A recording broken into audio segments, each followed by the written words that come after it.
Hi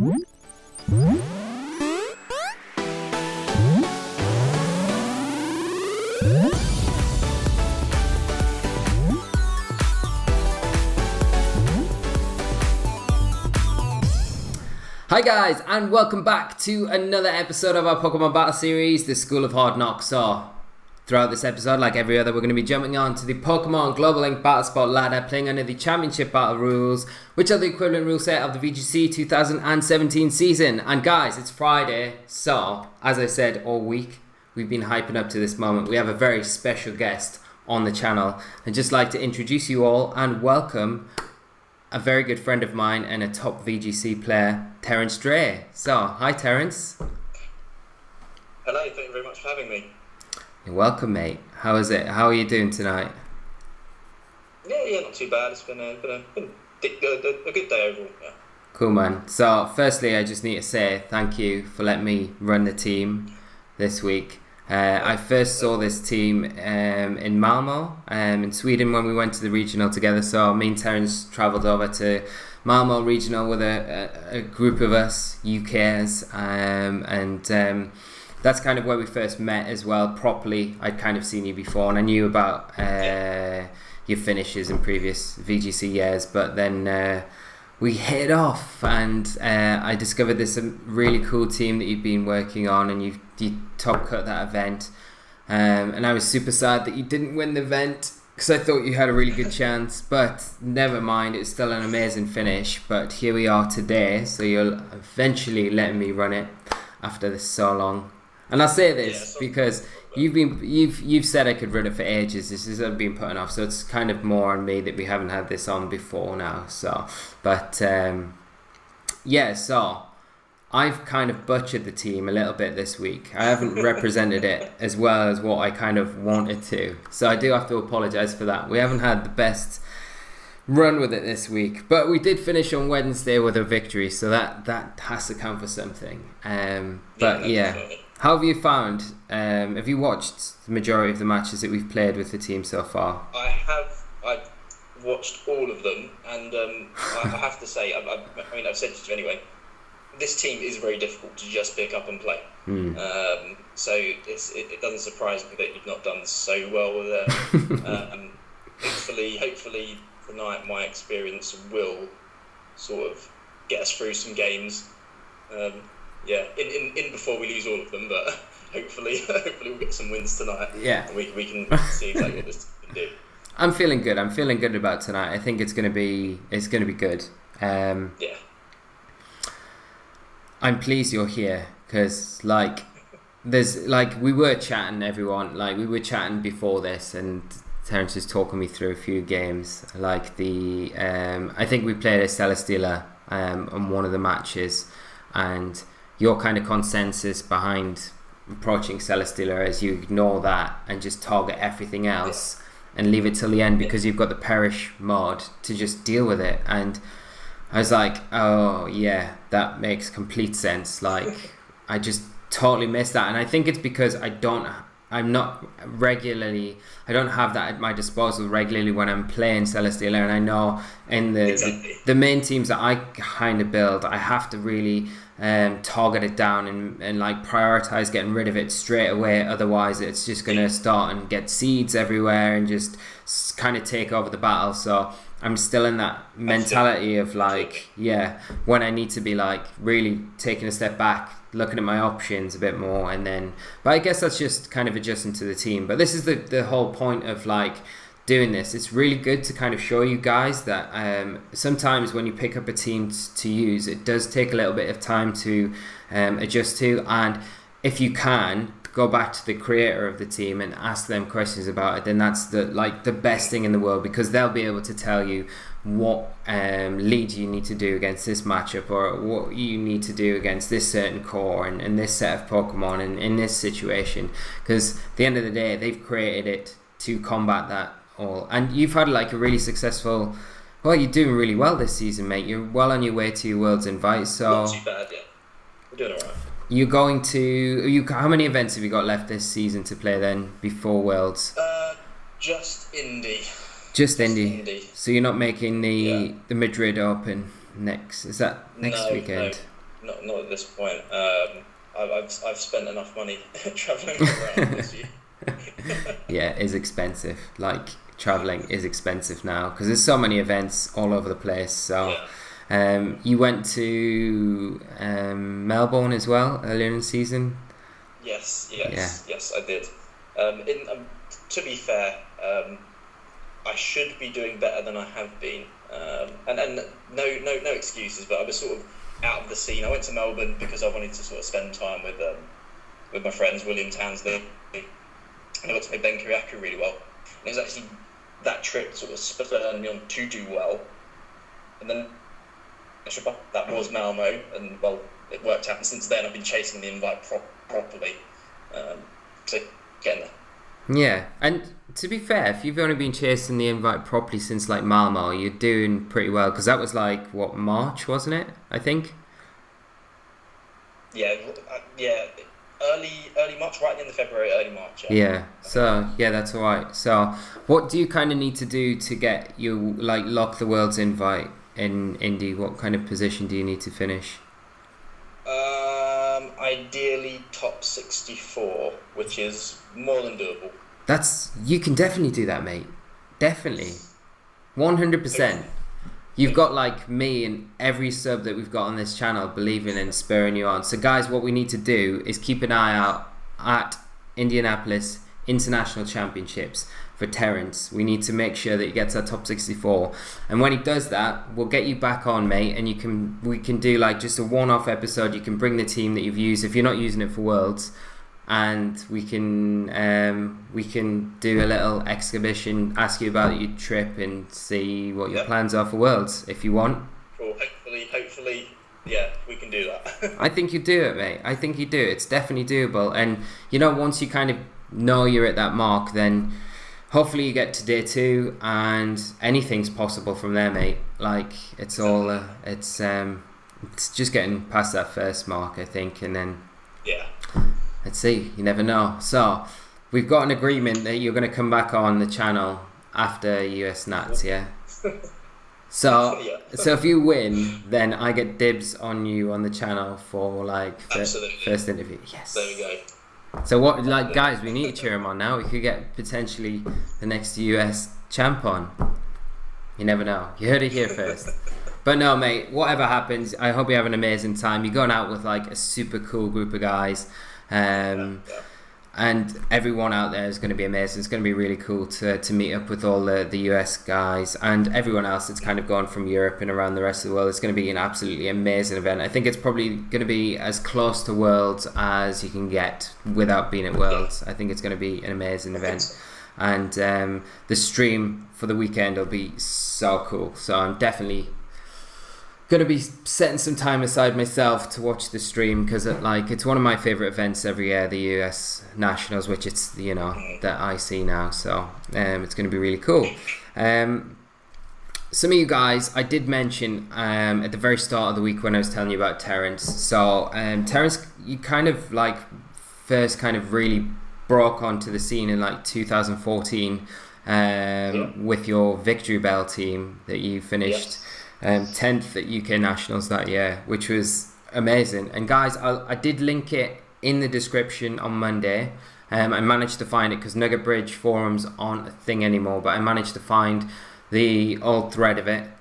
So I will link it again in the description below. So do go and check it out. It's really worth a read. It's an amazing team, and you can see how Terence kind of put that together, and how he managed to finish 10th in the UK Nationals that year. So yeah, that was I loved that team so much, and it was like the whole day. I remember kind of playing through Swiss and stuff like that, and you'd hear just the little whispers and people there's a guy playing a Victory Bell in Top Cut, and it's like, what? A Victory Bell? It's like, who is this guy? And then obviously but that was super cool, man. I've never really heard about that run too much either, so I've not really been too active in the community, to be fair, apart from a little bit this year, so it's sort of gone unknown in a way. I did the same thing the next year as well, but sadly didn't write a report. That was a really nice team as well. Which team were you running that year? I can attest to that team. It was good stuff. What were you running in 15? That team. In 15, I went to Nats with a very similar team: Charizard, Uniclus, Scrafty, Breloom, Staraptor, Sylveon. Nice. And the Sylveon had Magic Coat to deal with Smeargle, Dark Void, just in case I came across it. I didn't face it, but I did face Thunderous that I knew was going to swagger because it was my opponent's only out, so I got to get the swagger back at the Thunderous, which was good stuff, to say the least. Nice. Really fun team. Oh mate, you should do like a throwback team report on that. But yeah, maybe. You should do, mate. But more importantly, I'm just gonna dive in here. We've got our first opponent, so I'm gonna let you kind of take over initially, and then I'll kind of chip in with what I would maybe have done in this situation. So, can you see the screen all right? Yes. This is a bit of an odd team. Right, so in team preview, what I actually do is I say, how useful is Gyarados here? And what do I want to Hydro Vortex, if anything? So the Garchomp is usually a pretty good target. Arcanine as well, because at -1 I can still deal with that. Lele, we'll have to pay attention to who's faster at the Garchomp and the Lele in particular. Trick Room looks like a really nice option here as well, if we can get it up. The Mandibuzz, though, could be causing some pretty big problems. So what I think we should do is we definitely want to lead with Politoed, which is my go-to lead against Mandibuzz. Okay. And I'll just have a quick think about what else I think they're going to lead. So it's going to be Mandibuzz, maybe Pheromosa. Do you not worry about the Gastrodon? Not yet, because we're definitely going to bring Trevenant. Okay, cool. I'm going to step back. We've got like 15 seconds-ish, so... Yeah, I think we bring Muck. Next to Politoed? Yep, and then Gyarados Trevenant. Okay. Yeah? Yeah. This is going to be a tricky one, but yeah. Cool. I swear it's been tricky all week, mate. Like... Yeah, no, it has been. I noticed. Yeah. It's been so difficult. I've been like after Monday's episode, I was like, alright, I was a bit, like, my hay fever was terrible that day. I was a bit sleepy. I was like, I put it down to that. I was just like, that was it. And then Wednesday's episode hit, and I just like I didn't get some rolls my way, and then I just felt like I got like really bad matchups, like Muck and Gastrodon in the same team. I was like, what do I do against this? I was like, yeah, I need Terence here right now. But we're going to see our opponents here lead off with that Tapu Lele and the Arcanine. So we see the Arcanine is going to get the Intimidate off. We will get the Drizzle up with our Politoed. So, mate, what do we do here? Okay, we've actually ended up in quite a nice position here. So with this team, generally speaking, you want to make the safest plays possible. So that's what we're looking at. I mean, what's the worst thing that can happen here? I think Shattered Psyche into the Politoed. Yeah. I do want Politoed to stick around. Will-O-Wisp from Arcanine could be annoying, but I think we protect Politoed and either Gunk Shot Lele or knock off Arcanine. I would say Gunk Shot Lele. Okay. Protect Gunk Shot. Gunk Shot, yeah? It's your Wisp. Yep, Gunk Shot. Okay, let's do that. Lele goes out. I reckon the Gastrodon, yeah. But this is fine still. We get a Gunk Shot off into it. It missed like every time I used it on Wednesday, so hopefully it hits today. Yeah. Wild Charge. Okay, there we go. It's things like that we want to watch out for. Can it poison as well, Gunk Shot, or not? Oh, there. Yeah. Answer my question. There we go. Cool. Okay, so straight away we want to swap the Politoed out for Trevenant. Okay. And what are we going to do with Muck then? So we want to threaten this Gastrodon. With Muck, we will knock off the Gastrodon as well. Yeah? Would you not want to knock off... Let's have a think. Knocking off Arcanine is definitely a good option. Yeah, I'll tell you what, yeah, go for the knockoff into the Arcanine, because Trevenant can one-shot the Gastrodon. Yeah? Yeah, we'll get some information on the Arcanine. Would you be worried about the Tectonic Rage here, maybe, from that Gastrodon at all? Onto the muck? Or not? Didn't it have leftovers? Possibly. I didn't see that. I'll go for the knockoff into the Arcanine. We'll leave that. Yeah. Hopefully we don't see. Hopefully you were paying more attention than I was. So we'll bring in the Trevenant for the Politoed. There's a Wild Charge again. Trevenant like a boss taking that. We skid the knockoff. So this will probably be a Super Berry, I'd imagine. Yeah, Mago Berry. Just super nice. And yeah, just a Muddy Water, mate. So. Okay, so. Does so much damage. Crit. That was quite a lot of damage. Oh, okay. And the accuracy drop. The accuracy drop's still a bit frustrating, but yeah. whatever. So we're obviously in a great position to get Trick Room up here. Cool. So do you want to just go for that with the Trevenant? Yeah, definitely go straight to the Trick Room. I expect Gastrodon to either protect or switch out. Mm-hmm. Now this is a tricky one. What do we do about the Arcanine? How much would a Gunk Shot do? That slot. Could Gunk Shot it? Probably, I don't know, 50% if it hits. It's probably an offensive. Probably not an offensive. Switch in the Gyarados. For the muck? This is obviously particularly tricky because, yeah, for the muck, because while that Gastrodon's around, it's a bit of a pain, but... Okay. Let's do that then. So take the muck out, bring that Gyarados in. We'll get the Intimidate off onto the Arcanine, which is super nice. I think you're right. I think the Gastrodon has to protect here, to be honest. It's going to protect or switch out, it's got you, surely. No protect come out, though, so we just see a Flare Blitz into the Trevenant. That Rain's going to help us, though. So just going to see Citrus Berry activate. Hopefully the Harvest activates as well. I wonder if it'll just go for an Ice Beam then, maybe. Yeah, and doubling into that Trevenant slot. Oof. Oh, wow. And we do survive. Okay. No. 6 HP. Okay. So that's fine. So if we get the Citrus Berry here... Okay.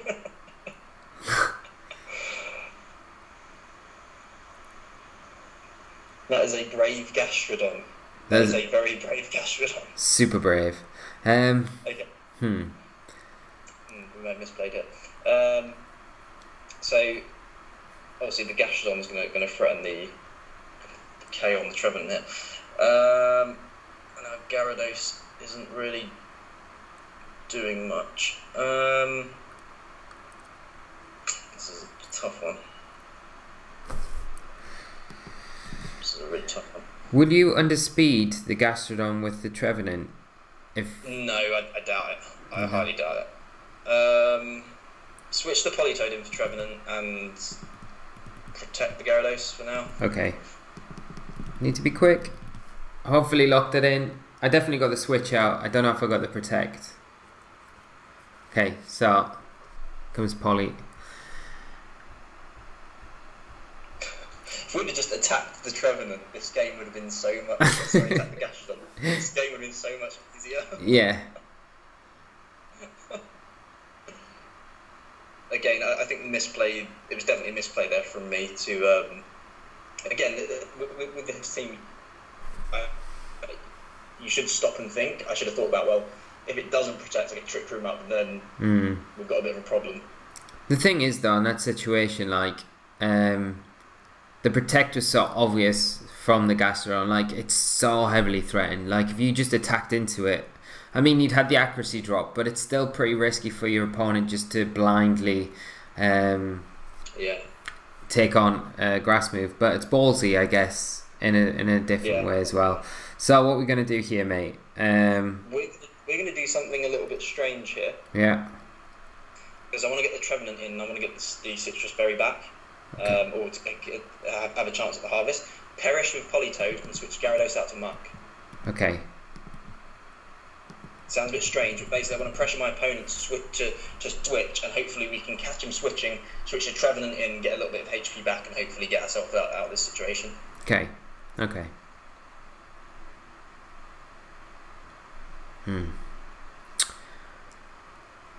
Oh, if we'd encored that turn, that would have been perfect. That would have been, yeah. But this is alright. Like, this is not bad.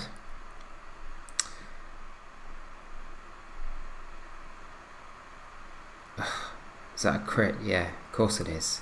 Yeah. But we do threaten the KO onto the Arcanine now, I guess. Yeah. And we could go for the knockoff onto the Gastrodon with the Muck to get rid of that leftovers. So we've got a lot more options now going into this next turn. Yeah. So.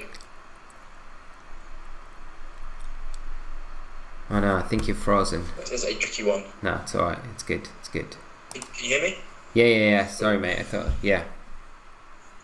Okay, this is a tricky one. Because like I said, we want to get the Trevenant in with the harvest, with the potential harvest. I think maybe now's the time to get it in. We're going to risk it. If you bring in the Trevenant on the Polytoad slot. Yeah. How many turns of room do we have? Is it another 3? Oh, we've not got much time. Yeah, I think 2 more turns. Okay. In Trevenant and knock off Gastrodon.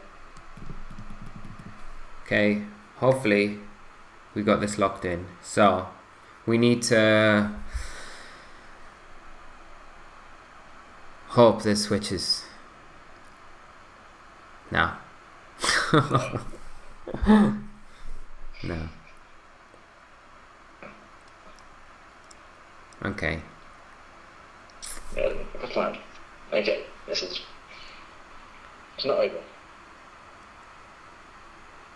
No, I mean it's like, we should take this because they intimidate. No. Okay, this has been abort. But this is not going to plan. To be honest, no, because they've still got the Perish on, they're gonna have to switch out. Yeah, they will, yeah. And Gastrodon's slowly going down. Yeah. I think what you could do now is, like what I was thinking was on-call that Arcanine into the Flare Blitz in case it does go for a wild charge. You think? Maybe. I think what we should do is encore the Gastrodon. Okay. I don't want it recovering. At this point, the way we deal with that Gastrodon is we let the poison finish it off. Okay. What do you want to do with Gyarados? Dragon Dance? Or Protect? Dragon Dance, yeah. Or Protect? I think Dance is probably... Sorry, how many turns of Perish? They've got... That was 2, so it'll go down to 1 after this. Okay, Protect then. Protect and, yeah, encore the Gastrodon. Because Gastrodon's feeling pretty safe at the moment, so it's probably going to go for a recover. Okay.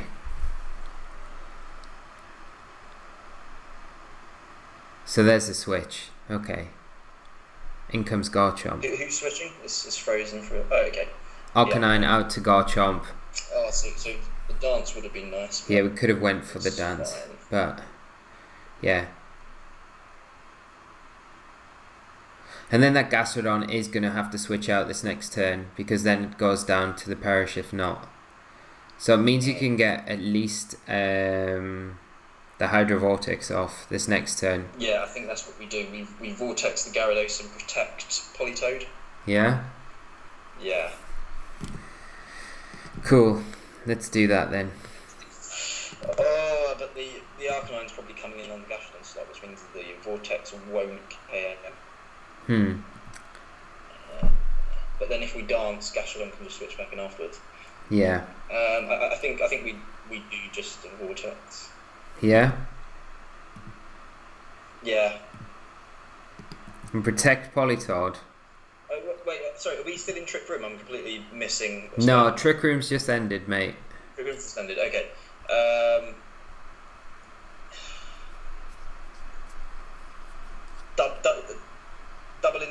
Garchomp with the Vortex and the Scald. Cool. Locked in.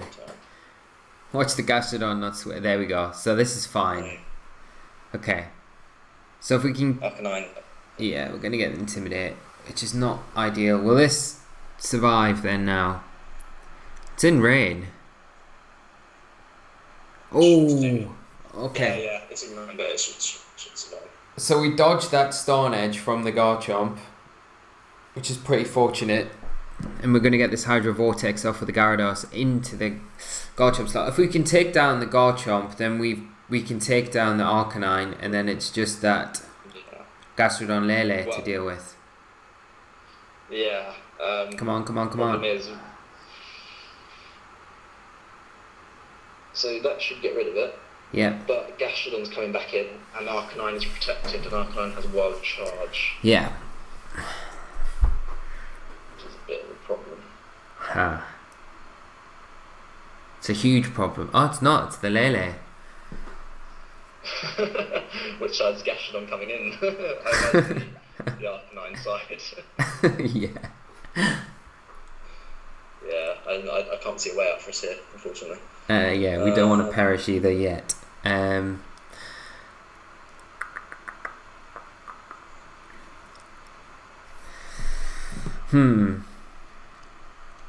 mean, you could just go for a waterfall into that Arcanine on the off chance that they don't switch. That's all you can do, yeah. Yeah.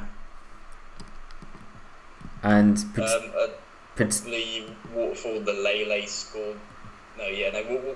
Waterfall the Arcanine because it's threatening the Wild Charge, isn't it? Okay, and what, protect the Politoed? At this point, I don't think it matters. Go for the Protect, we'll see what Lele does. I ran out of time, mate. I think I've went for the Scald, so it's fine, it's over, I think. It's fine, we just power up the Gastrodon even more. Yeah. I don't know why there's so much Gastrodon going around at the minute. Like, Gastrodon seem to, totally go away. Yeah. And then it's, really coming back. It seems like all I faced this week is Gastrodon with, a double, a Raincore in the team. It's... Yeah, I don't think there's much we can do, is there, mate? Really? There is not, unfortunately. There really is not. I think we just resigned to our fate now. We could flamethrower the Gastrodon. You could. Flamethrower the Gastrodon. For the big damage. Yeah, it's not going to work. Should we just forfeit? Yeah, you can do. Okay. I think this is definitely winnable, but our opponent, to be fair, outplayed us. Kept the Gastrodon in, didn't protect it, and got the Ice Beam. So that was definitely the turning point in the game. Reading the Trick Room is potentially coming out there, and then just like I say, it's it's really it's one of those plays where you think it's so obvious that I'm good. My opponent knows I'm going to protect here or switch it out.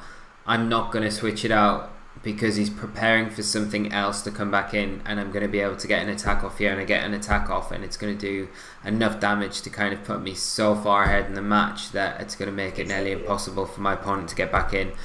Big high risk, high reward there, because if you just went for the Horn Leech, then that probably would have been it. That would have been game, I think. But,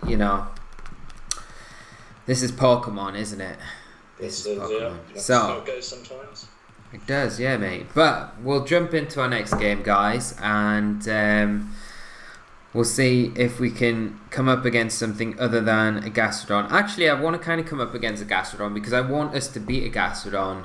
I want us to really just outplay Gastrodon Muck team. That's what I want.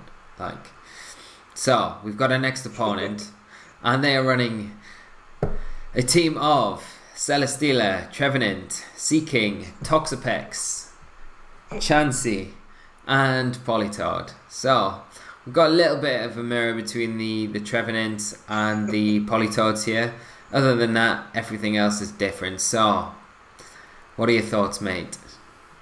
Other than why is there a Chansey there? Why of all things? What is going on? What is this? Okay, so where to begin? Right, so the Sea King's obviously lightning rod. Yeah. I feel like Coco. It could be Swift Swim though, as well. It could be. That is true. It could be. I forget it gets that. Probably more likely lightning rod though, I'd imagine. I don't know though. We'll lead Gyarados. Yeah. Lead Gyarados and Muck. Yeah. With Politoed. Yeah, Politoed. Let me just have a quick think. Coco? Yeah. Coco. Okay. But, I mean, Marowak was also an option there. Yeah, it's hard with the rain core though to bring it, isn't it? It feels like... Exactly. Yeah. It's just one of the things. At least we're not playing a Gastrodon, mate. That's the main thing. We've got the Sea King, obviously, which isn't ideal, especially if it's Lightning Rod. But I think we'll be alright. I think it should be fine. We should be. The Muck gives you such a good matchup here, I think. We've got discharge on Coco, haven't we? Yeah. Yeah. Yeah. That will help.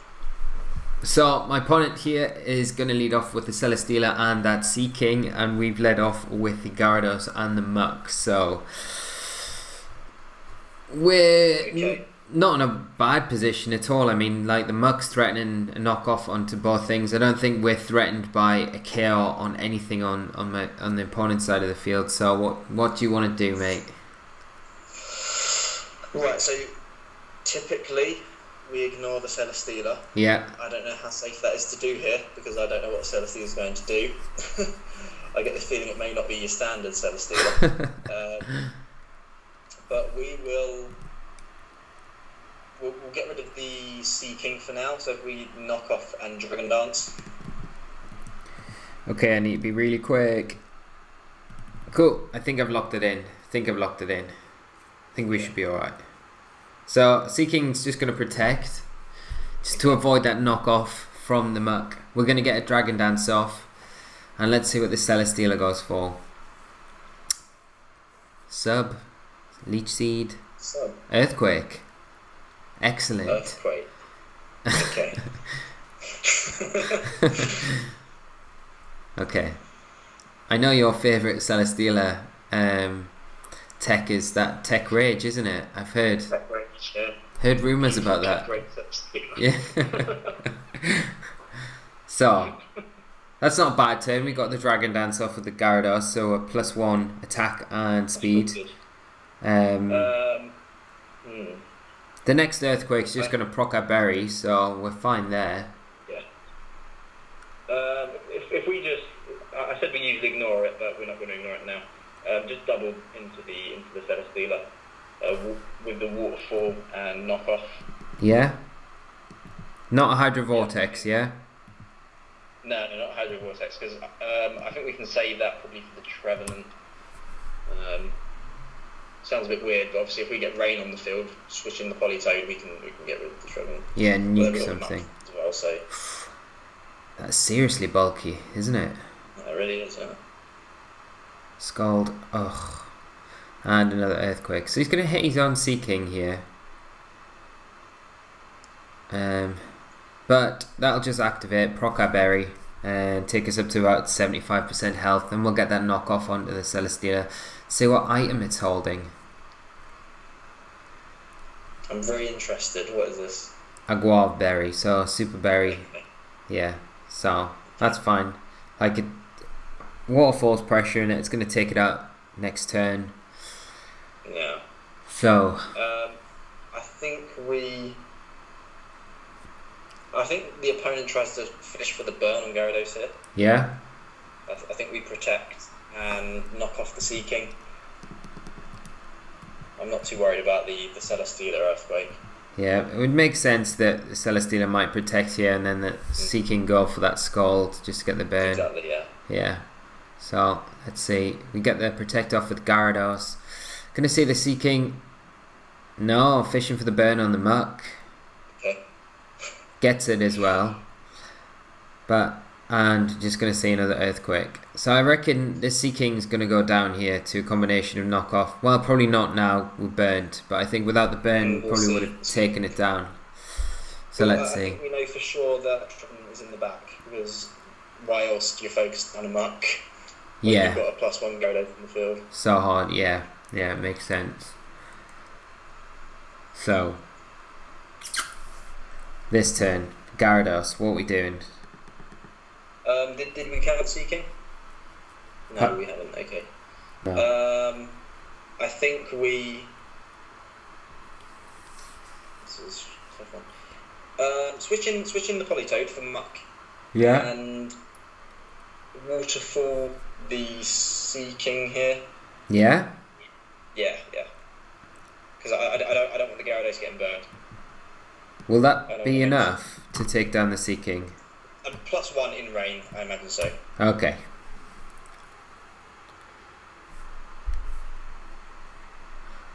So that's what we're doing. We're going to withdraw the Muck, going to bring in the Politoed, get that rain up on the field, boost Gyarados' Waterfall, and hopefully +1 it's going to be enough to take down this little goldfish that's on our opponent's side. So, nice predict there. We see the Celesteela Protect and Waterfall going into the Sea King. Is it enough? Is it? No! It's not enough. It's not? No. Okay. Okay, but they're targeting down the Politoed, so it's fine. It's alright.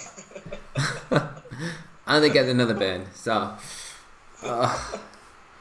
burn after burn after burn. I think we're alright here, though. It's fine, isn't it? Yeah, we should be okay. So... I really need to check Sea King stats afterwards, because, it tanked that. It tanked it? Well. Yeah.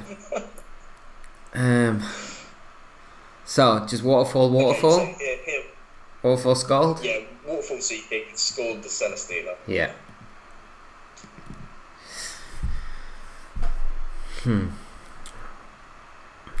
Sea King withdraws, so what we're going to see come in? Toxapex. Okay. So this thing will be able to tank this as well, because this is an actual tank. It pretty much tanks it about as well as that Sea King did. That's strange. I don't think Sea King quite as bulky as Toxapex. No. So we get rid of the Celesteela. EV training and all that. Huh? Yeah. The most bulky Sea King in the world. Just trying to think what it could have on it, but. Okay, so now we're playing the game of pick off one more Pokemon and we perish. Yeah.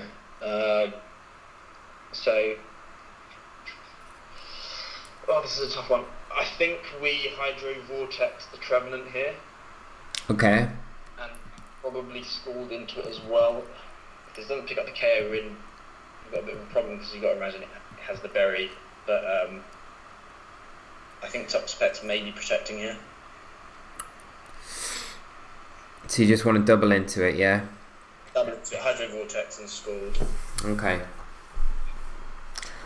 Locked in. So yeah, there's the Baneful Bunker. So good job we didn't attack into that this turn. And here comes the Hydro Vortex from Gyarados. So we are +1, we are in the rain. Trevenant does resist it. We probably won't pick up the KO, but we should do a good chunk. Yeah, I don't imagine so. Like what, 75%, do you think? Yeah, I'd say so. But maybe a touch more. Yeah, it's 75 to 80. Yeah. Damn, that does way more. That's like nearly 90% damage. So, do activate the Citrus Berry. We're going to get the Scald off with the Politoed. That's doing really good damage as well. We're going to probably see just a Horn Leech. Okay, and that's into the Politoed. Okay, that's fine. But we lose our ability to perish now, don't we? Did Politoed go down? Yeah, Politoeds went down to the Horn Leech, yeah. Is the screen a bit delayed on your end? Yeah, just slightly. Okay. Okay, this is a little bit of a problem.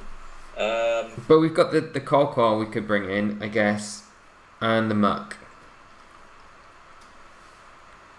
Let's have a think. Yeah, if we bring in Muck, I don't imagine Trevenant has Protect.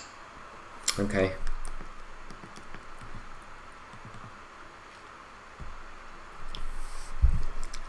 So bring in the Muck. Like, because Gunk Shot's still going to do an absolute ton of damage. It would, yeah.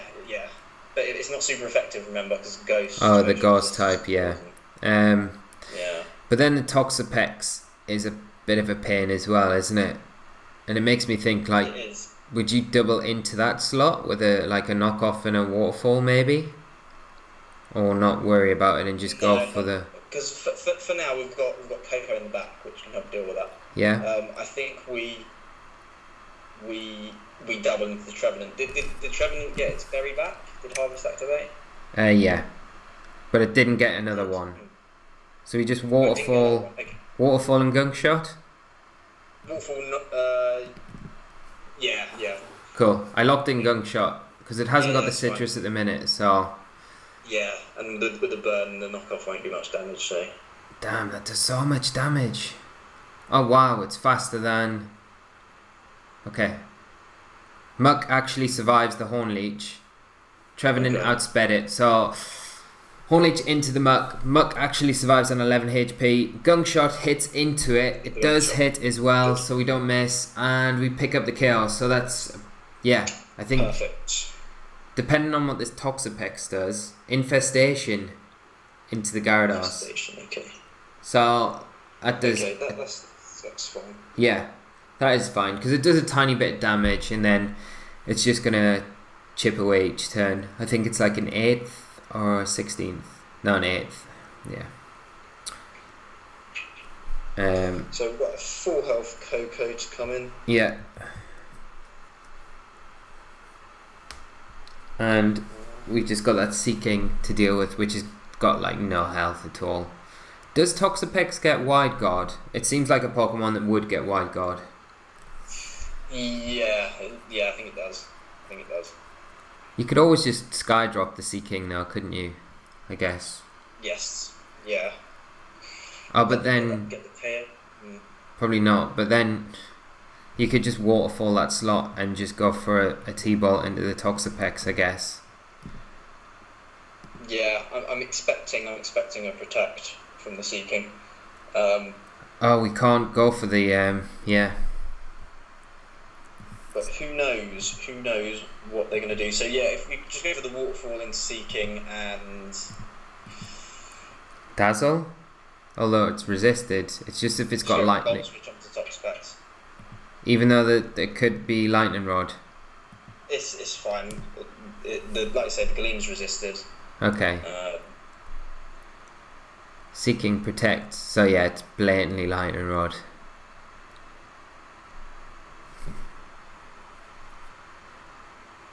Yeah, there we go.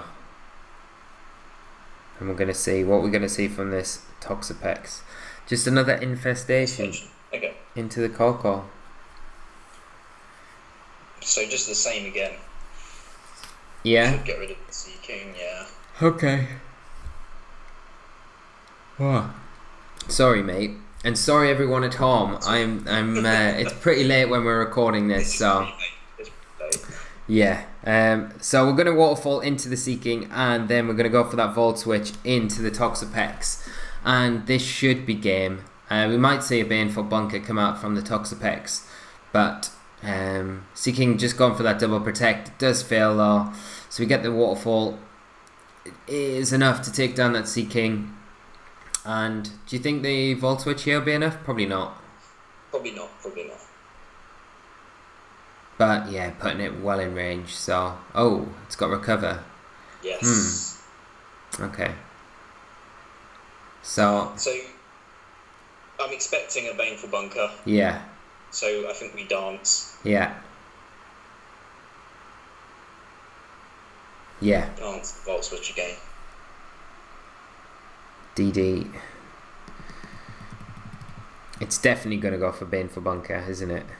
Yeah. Do you miss not having Thunderbolt on the Tapu Koko? Or not? Oh, but our opponent just forfeits. Okay. Yes. Yeah. Cool. So we got to win, mate. We got to win. We managed it. We managed it. Many trials and tribulations. We got the win. In terms of the move choices, there's been a few different versions of the team. Thunderbolt is definitely helpful because on Assault Vest Coco in particular, Volt Switch doesn't really do much damage. Yeah. But at the same time, when I was using this team, it was when Gyarados and Marowak were starting to come back into fashion. Yeah. So I didn't want to discharge, which I saw one of your subscribers ask why Gunk Shot on Muck. Yeah, that was one thing I was going to ask you actually. Oh, sorry, mate. It's just breaking up a little bit. So, yeah. Go. Okay. Yeah, you're good. You're good. So we'll hop into this one, and then we'll come back to the Gunk Shot. Cool. So, do you want me to do this one, mate, and then you can chip in with where I'm going wrong? That might be a cool way to do it. If you want, this is more of a standard sort of team. Okay, we'll not do it now, but okay. So, our opponent here is got a team of Kartana, Arcanine, Tapu Fini, Tapu Koko, Nihilego, and Gigalith. So, like you say, very standard. And I'm going to pass it on to you, mate. You can do it because it is a more standard team. It's probably a bit easier for us to kind of go through. So, after you, mate. Okay, well, I'll tell you what, I'll give some suggestions. If you think it's not quite... If you think you do something different, then we can see. So I definitely think we lead Gyarados. Yeah. Because we threaten the Kartana and the Arcanine. We definitely want Trevenant. Okay, so sorry, Gyarados, Muck as a lead. With Trevenant, Politoed. Okay. Yeah. Yeah? That's what I would go with, yes. Okay, let's lock in with that. Cool. I possibly would have brought... Sorry. I maybe would have brought Marowak there, maybe. Yeah, I would like to have brought Marowak here. The Finny puts me off, but more so the Nihilego. And the Gigalith really. As well, yeah. And the Gigalith to it. The Gigalith to a lesser extent because we can intimidate that and burn it. Yeah. Nihilego though, can't. So we're going to lead off with the Gyarados and the Muck, and our opponent is going to lead off with the Tapu Koko and that Gigalith. So straight away getting the electric terrain up on the field, and Gigalith going to throw up that Sandstorm. We will get the Intimidate off with Gyarados though, so we are reducing the attack power of that Gigalith, which is pretty handy in this situation. So what do you want to do here, mate? Well, first and foremost, we switch out the Gyarados. I think our opponent will probably be cheeky and Volt switch the Muck, but we'll switch the Gyarados out to Trevenant. We're going to play as safe as we can. Yeah. And I don't know, we could see an electric Z, a Z Thunderbolt come out to Muck. But if you gunk shot the Coco slot, yeah, we'll give that a go. Kartana may come in, but it's not the end of the world. Okay, we'll go for that. So we're going to see the Tapu Koko not even go for the Volt switch, probably worrying about the Marowak switch in here. Arcanine coming in, getting the Intimidate off onto both Gyarados and Muck, but we're just going to retrieve the Gyarados, bring in the Trevenant, reset that Intimidate on the Gyarados, and we'll go for a Gunk Shot onto the Arcanine. It does hit, so I think you're the lucky charm to have when we're using Gunk Shot. It's not missed, and do a huge chunk to Arcanine on -1. We're going to see a Continental Crush come out from this Gigalith, and that will be into the what is now the Trevenant slot. So do we take this on -1? We should be taking this, yes. Absolutely. And that's good, because this is just burning our opponent's Z move, so we know they haven't got anything else to use for the rest of the game. Take it really comfortably on -1 and just get a lot of health back with that Citrus Berry. So, not in the worst situation here. Arcanine's obviously threatening the Trevenant, and we get a nice Citrus Berry back as well through our harvest. Would you just switch in the Gyarados here again to get the Intimidate? That won't be enough. We'll pull a double switch. We'll get the Coco, we'll get the Politoed in on the Trevenant slot and the Gyarados in on the Muck slot. So the Politoed in on the Trevenant. Really fresh. Yep, and Gyarados on Muck. Because I don't want the Gyarados to end up with a potential burn from the Flare Blitz. So cool. The Gigalith's obviously still a bit of a threat, but it's at -2 now. So if it does go for a Rock Slide, it's not the end of the world. We should be dealing with it. Yeah.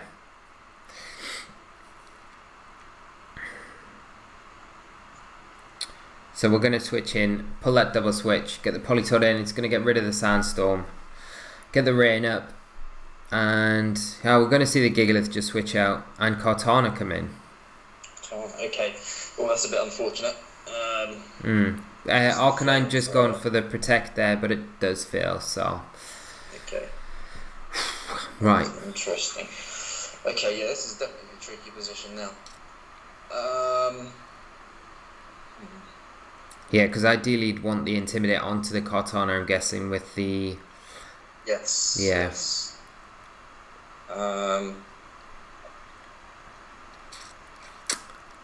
I think we...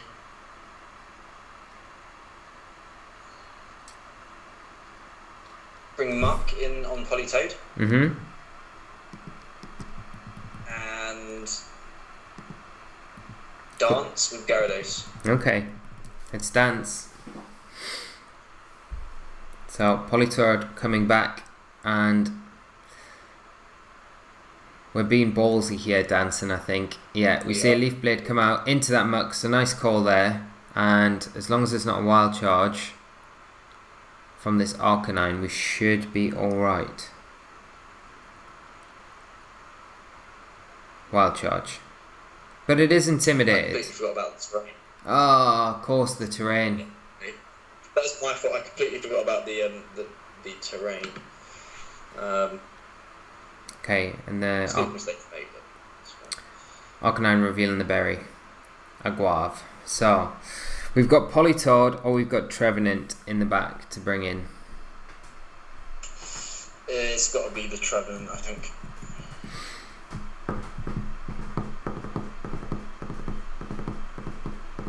Right. This Kartana is going to be super difficult to get rid of now, isn't it? It could be, but we can still deal with it. I think we Will-O-Wisp that slot now. Yeah. And go for the Gunk Shot into Arcanine, because I'm expecting probably Coco to come in. Okay. Right. So I've locked those in. We just see a Smart Strike come out from the Kartana into the Trevenant. We do survive just about. Citrus Berry procs. So it's going to be touch and go whether we can take this Flare Blitz from the Arcanine. It is on -1 and the rain is up. So do we take it? Ugh, no, we don't. Critical hit. Oh, there we go, okay. Yeah, I don't know if we... it's a bit unfortunate. I don't know if it would have been a roll, I think, maybe. We should take that. Yeah. -1 and in the rain. Damn, that Gunk Shot does so much damage. It's ridiculously powerful. We take down the Arcanine anyway, but yeah. Things aren't looking too good. We've got the Politoed now to bring in.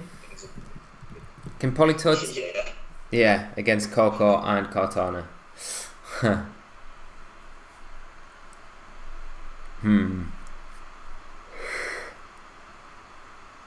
This is not the best match up. This is not. No, this is not. What do we do here?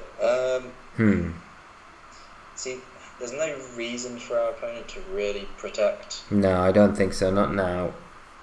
I mean, you could double into the Kartana.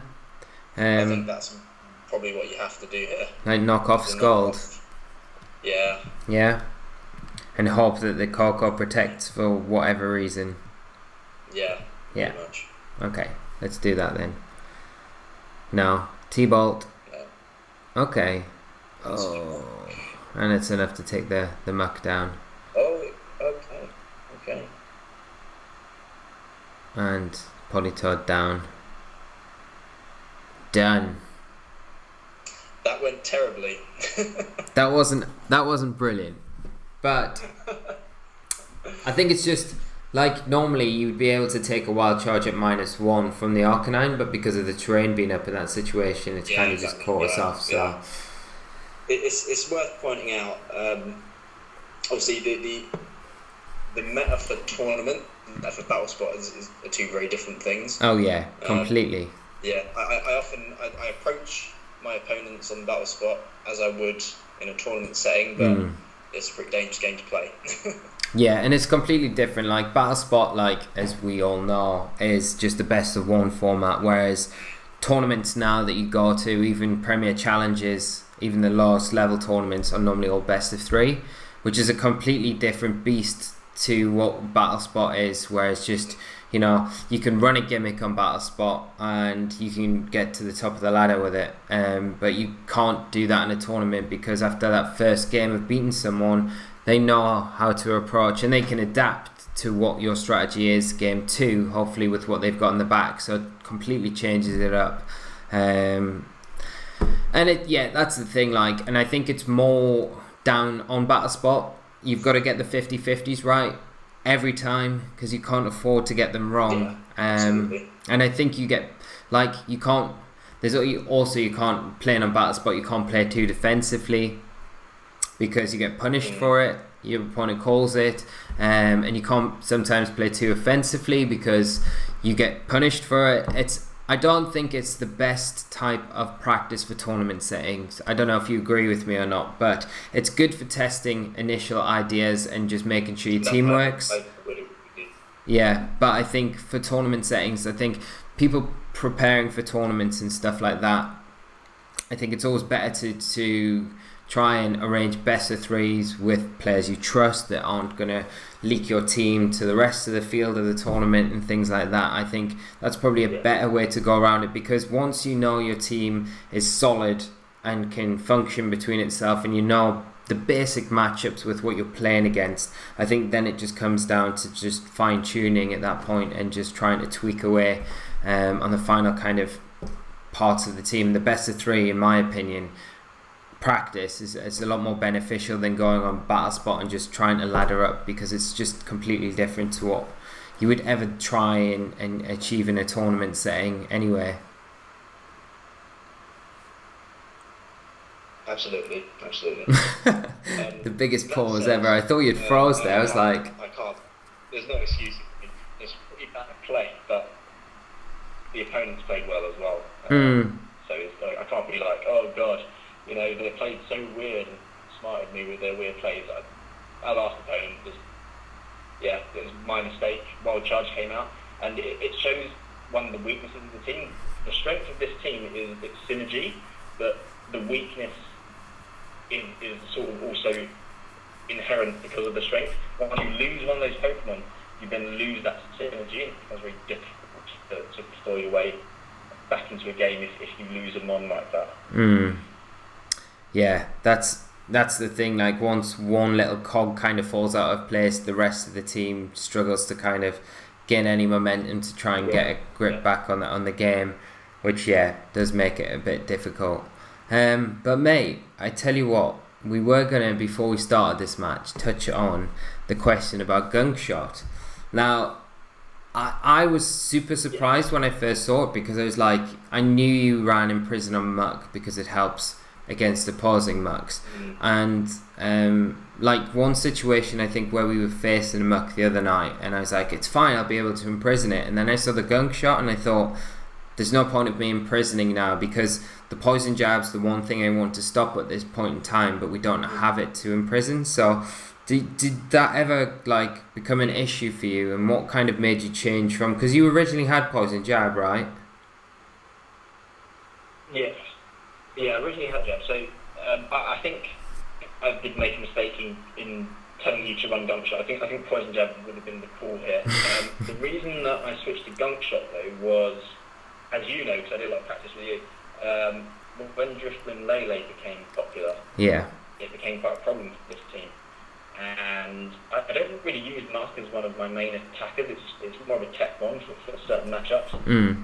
And so with the Driftman, if the Musk gets burned, gunk shot will still two-shot Lele. It will be central shot, but you look at poison jab in the same scenario. Well, you're going to get a 4-hit KO maybe. And also things like Finney and Lele to a lesser extent have become bulky enough to survive poison jab. So it takes 2 poison jabs, whereas it can take 1 gunk shot. Again, gunk shot may be missed, but you're likely to hit 1 or 2 gunk shots. So that was the reason that I ran gunk shot. And there's not really synergy with Imprison there, but by far the most important move to stop is knockoff. I wasn't really too worried about stopping poison jabs, honestly. Yeah. So, yeah, I think poison jab definitely has its merits. It wasn't move, but for me, for those matchups I was facing in tournaments, I wanted that extra power. Yeah. It makes a lot of sense as well when you look at like the team. Like you've got the Marowak and the Trevenant there, and you've got like the Assault Vest on Korkor, and you know your own Super Berry on Muck. It's like knockoff is not something you want to see coming out on those Pokemon because their items are quite crucial to their their role within the team. So that does make a lot of sense. And yeah, and I think then again, like your reasoning behind the gunk shot over the poison jab is like it's personal preference at the end of the day, and you know the risks with changing, but you know the rewards as well with changing as well, because like those small changes when you hit a gunk shot in certain situations, you're doing that extra damage to make sure that like that could be the difference between you winning and losing a game, and more than likely it's probably done that for you a number of times since you've changed it. So it does kind of work. It's kind of swings and roundabouts, isn't it, really? It's whether you want to take the risk to do it or not. I think because I'm a bit more conservative in my play, I kind of stray away, and maybe it's because I've had such bad experiences in tournaments where I've used things with a lot of accuracy, and it has cost me quite a few times where I've missed a number of moves on it in big like game situations, and you can't always fall back on that as an excuse, but it's definitely an excuse because you've made that decision to run that move in the first place. So it's I think I've lost you, dude, with sound. Wait there, just speak a minute and I'll see. Yep, can you hear me? Yeah, we've got you. So but I think we'll wrap it up there, mate, if that's alright. I think we've been going quite a while, I think, but thank you so much, man, for coming on. Thank you very much for inviting me on. That's been amazing, mate, and I'm sure everyone watching this has really enjoyed it, and like just getting your insights into the team and generally just around VGC and what your thoughts are and thought process and how you approach a game as well, because it's so interesting to kind of see someone else's thought process in a game to what your kind of normal thought process would be, because like I loved the fact that you kind of identify, you've got like a kind of a symbol Pokemon with the Gyarados, like that's your motif Pokemon going into team preview, and you kind of eliminate Pokemon that you can kind of hit with it first. It's like a total different way to how I would look at team preview, so it's really refreshing to see that side of it, and like it's really nice to kind of show the viewers as well kind of just a different side to even the small bits of like Pokemon VGC in that regard, because they're probably seeing it from my perspective all the time, and I probably don't really explain my selection too much. I kind of go through the Pokemon and kind of just talk about random like mechanics and strategies and stuff that I can point out and say basically what I need. But I like the idea of you kind of going one by one with the way you do, so it's nice to see, and it's something that you guys at home can adapt into your own team preview methods and things like that. And no, but just in general, mate, it's been amazing having you on, and I would love to have you back as well. Like I say, you're going to Indianapolis in a couple of weeks, so we all wish you the best of luck, and you should come back on after you get back, once you're all rested up and not jet lagged anymore. That would be amazing. Yeah, I think next time. Oh no, we've lost you, mate. Wait there. Okay. Cool. I think. Are we good? Maybe. Are we good? Yeah, that's better. Yeah. Okay. I think. Yeah, no, hopefully, and next time, hopefully it goes a bit more to plan. We can actually showcase the team and get some big wins with it. Yeah, it'll be good. So, if you're happy to do that though, after Indy, whatever happens in Indy, Absolutely. we'll get you back on, and we'll have your Indy team on, and we can have a few more games, and then we can tell everyone how your trip was over there and about the tournament and stuff like that. So that would be really cool. Yeah. Amazing. Well, guys, I really hope you've enjoyed this episode. If you have, please leave a like on this video. It's massively appreciated. If you're not subscribed to the channel, make sure that you do subscribe so you stay up to date with all of these. So this is a bit of a special. If this is your first time watching the School of Hard Knocks, this is a bit of a special episode. We don't only have guests on, so we've had the amazing pleasure of having this man on with us today. So this man is Terence Dray, as I did say at the start of the episode, and you should know by now. I've been playing his team all week. Yeah, and then you can keep up to date with all our other stuff as well. We've got QR code series, we've got NBL stuff, Battle Spot double series that we started recently, so we play that on a Tuesday and a Thursday, and all sorts of stuff in between, and things in the works for coming up and all this. But I'm just yakking on, guys, so I'm gonna cut things off now. I'm gonna let you go away, enjoy the rest of your weekends, have an amazing Friday evening. Whatever you're doing, guys, take care of yourselves, and I will see you on Monday for another episode of the School of Hard Knocks. Good news is we have a new team, and I'm sorry I said good news, Terence. I don't mean it like that. I just always say when we have a new team on the channel, I always... So bad. I'm digging myself a hole. I always say, good news, we're gonna have a new team next week, because it's like we're not playing this. No, I'm gonna be quiet now. So we have a new team next week, guys. We're gonna have some really obscure Z moves. Terence, do you have anything to add before we kind of say our farewells? Actually, yeah. Obviously, as you know, I'm a viewer of your channel anyway. But you've got some pretty cool subscribers. Like I'm quite impressed by the questions they ask. It's not often like you see that. Usually on other channels with VGC content, there's a lot of nice comments. They don't really discuss what's happening, but there's a lot of discussion among your subscribers. It's really quite cool to see. Yeah, I do feel very lucky. I feel like I've got such a cool group of... I feel like I've got such a cool group of guys and girls who watch the channel.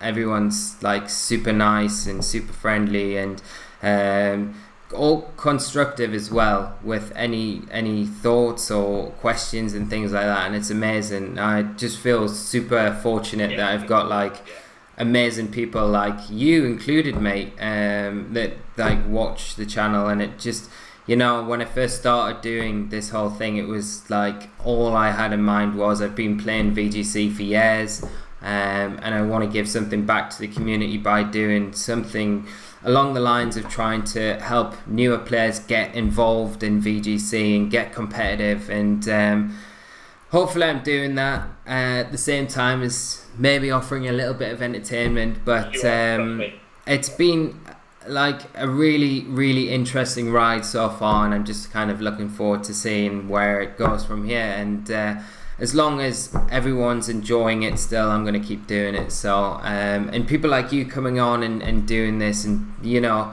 dedicating your time to come on the channel is just amazing. Like it's Gets me right here, man. Well, Gets me right here. Yeah, but yeah.